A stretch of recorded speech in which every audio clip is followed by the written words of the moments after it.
তাহলে এই যে জাতীয় সংসদ নির্বাচন বা ইউনিয়ন পরিষদ নির্বাচন, এই নির্বাচনগুলো আসলে আপনার কেমন লাগে?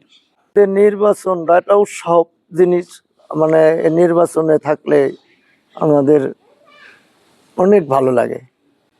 আর আমার এই নির্বাচন মানে আমার দেহটা শরীরটা আল্লাহ ভালো রাখলে আমি যতদিন আছি আমি রেডি আছি। তো এতদিন তো এইভাবেই বলে আসছি, এই নির্বাচনে আল্লাহ কোন তরি নিয়ে ঠেকায় আল্লাহ ভালো জানে, আল্লাহ যে কি করবে আমার। মানে শরীর স্বাস্থ্য ভালো থাকলে হ্যাঁ, আপনি প্রতিটা নির্বাচনে অংশগ্রহণ করবেন হ্যাঁ, যদি এতদিন তো আল্লাহ করায়। আল্লাহ আল্লাহ এতদিন তো তাই রাখছে, আসিও। এখন বাকিটা আল্লাহ জানে কি করবে।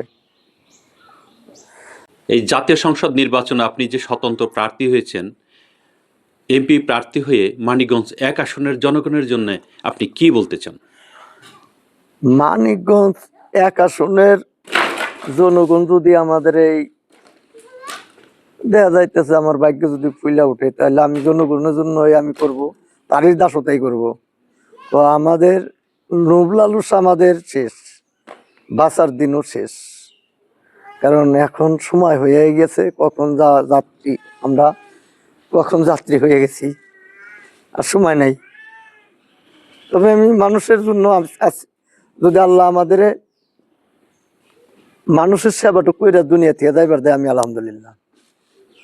আমি দাসতা করার সুযোগটুকু আল্লাহ দিলে আমি তাই ওই দাসতার নামটা নিয়েই আমি বাঁচতে চাই, যে কদিন আল্লাহ বাঁচায়।